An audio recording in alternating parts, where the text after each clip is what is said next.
ce moment, bon, moi je suis avec l'Olympiakos Ferré en tant que dirigeant. On est actuellement premier du championnat, on fête nos 100 ans cette année. Et ma foi, on a encore 4 matchs à jouer, 3 en championnat et le dernier c'est la finale de la Coupe grecque le 17 mai. Bien sûr, ambassadeur de l'UEFA, c'est pour ça que je suis ici aussi à Auckland.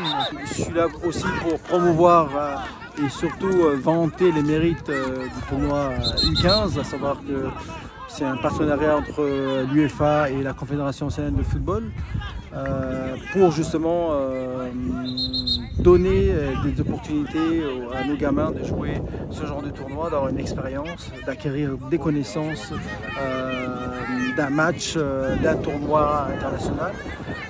Et aussi, dans le même cas, de donner, je dirais, une connaissance aussi au management par rapport à ce qu'ils font tous les jours avec les gamins, etc.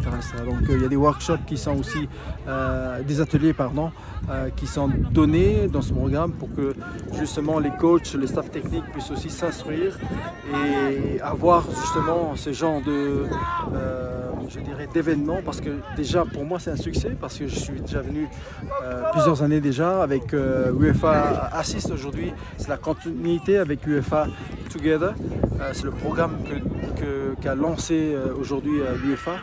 C'est pourquoi je suis là aussi à encourager toute la région d'y participer. Je vois qu'il y a véritablement une grande progression, pas une petite, pas une légère, mais une grande progression dans la maturité, dans la progression du jeu, dans le fait de construire le jeu.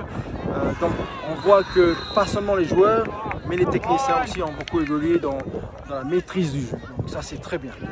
Déjà l'impact est très positif.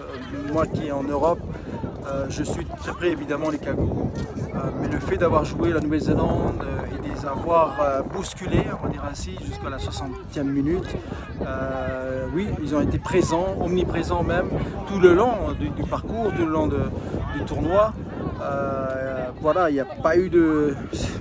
J'allais dire c'est un parcours sans faute, mais c'est vrai, voilà, le haut niveau c'est dans l'intensité, c'est aussi dans la durée, et on n'a pas réussi justement dans la durée, malgré je dirais une blessure d'un joueur néerlandais, où on n'a pas pris au sérieux le fait que même si c'est un attaquant qui sort, et bien les autres sont toujours là, les autres sont aussi dangereux.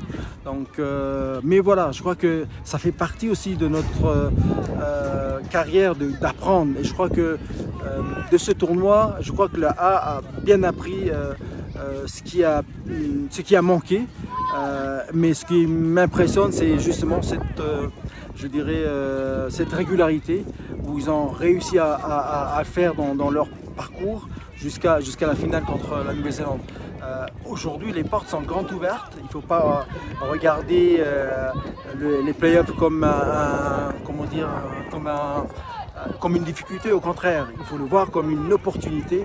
Et là, je crois que la A peut inscrire l'histoire de la Nouvelle-Calédonie dans la FIFA, donc, et surtout dans la Coupe du Monde. Donc, évidemment, oui, je suis 1000% derrière les Cagoux. J'ai envie qu'elles portent nos couleurs haut et fort dans cette compétition. Évidemment, il faut d'abord passer par les playoffs. Et Dieu sait que le prochain adversaire, il est aussi meilleur que, peut-être voire meilleur que la Nouvelle-Zélande. Donc j'espère que, et c'est là où on se doit, c'est de bien se préparer.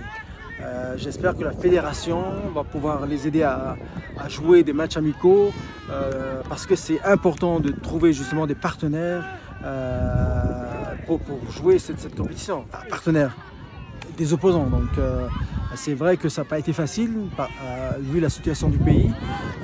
Mais encore une fois, voilà, j'espère que grâce au football, le pays aussi va s'unir, va trouver la paix, et parce que justement, ces jeunes nous représentent fortement à l'international, et tant mieux, parce qu'ils nous font sourire et ça nous donne la bombe au cœur. Merci Christian. Merci.